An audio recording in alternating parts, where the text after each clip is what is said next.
I work at Tinyware Archives and Museums in the outreach team, and also as a project coordinator for our museum. I think today's been really good. It's really valuable, I think, for us, for the museum, and hopefully also for the other people who come along, the volunteers and some of the community members, to spend some time together. I think it's good to just sit down together and have some proper time to think about what we'd like to do in the future as part of our museum programme. Hiya, my name's Teresa Bowden and I work for the Community Integration Team in Gateshead.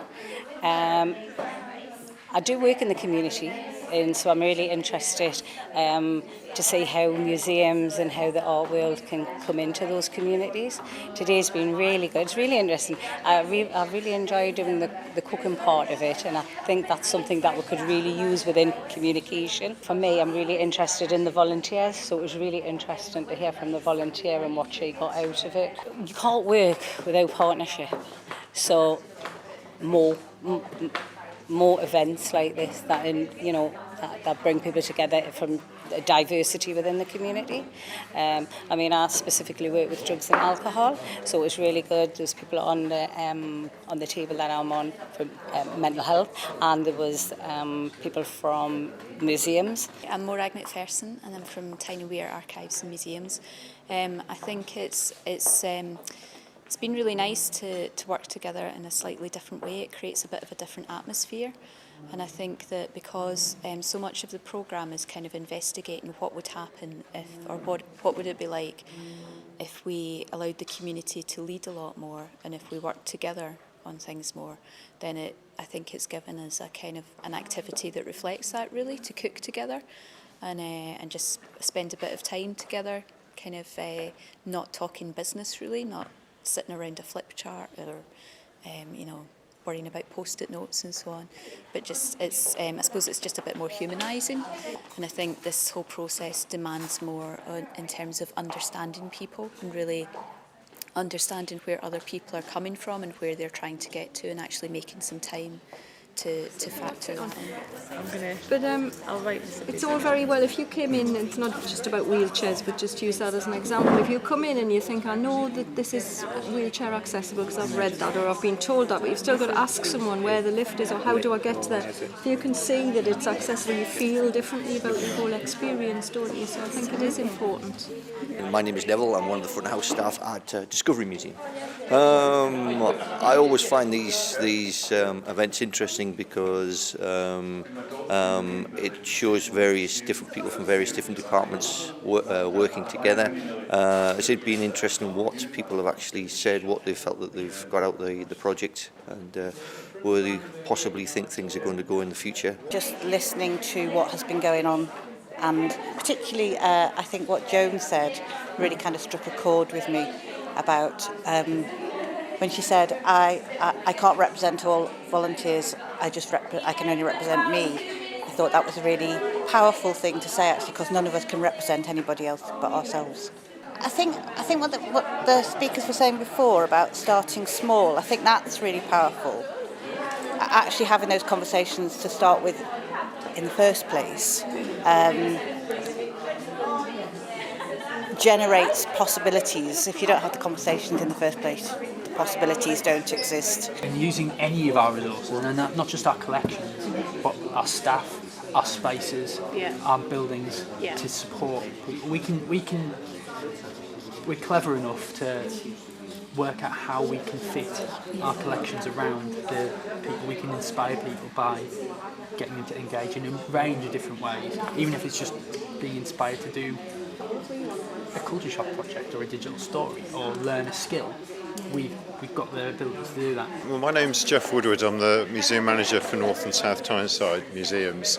I think it's really brilliant that we're all coming together to really reflect on a year of trying to do things differently, trying to look at exactly what we do. We're here as a community resource, and we really should be working as closely as we can with the people in the community to deliver what they need. It's all about building relationships and understanding different viewpoints. It's very easy to work within a box and just think this is the way we do things. We've always done it like this. We don't need to change. But society's changing all the time, and we need to adapt and respond to that.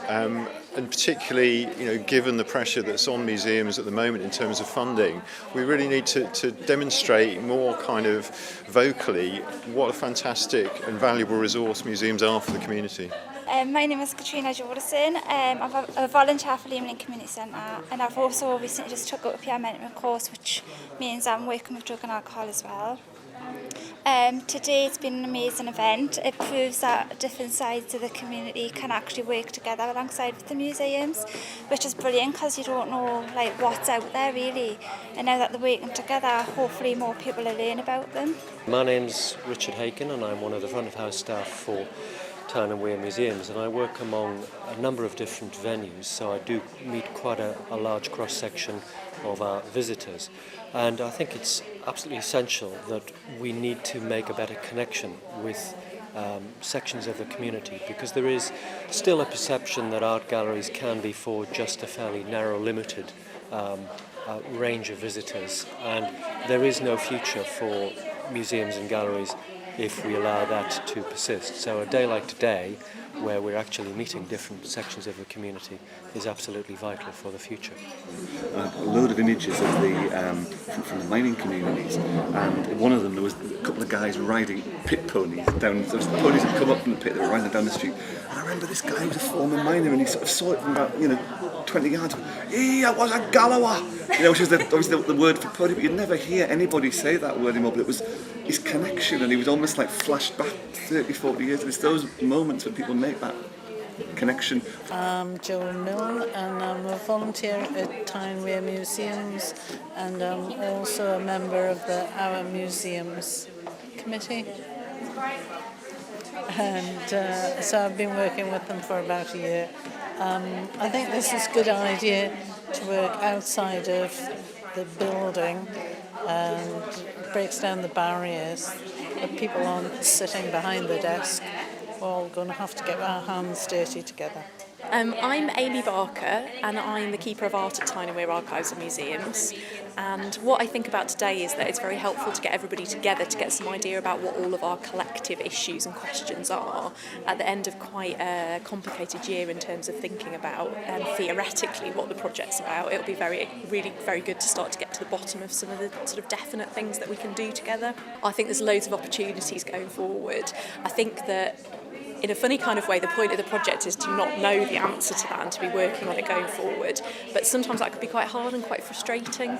I think there are definitely opportunities in terms of us helping getting the community out of spaces that they feel totally safe in and trying to find ways of making it a good thing to come to the museums. But we need to think about ways that we can help to make that possible. We need to know from the communities what they want to do when they're there.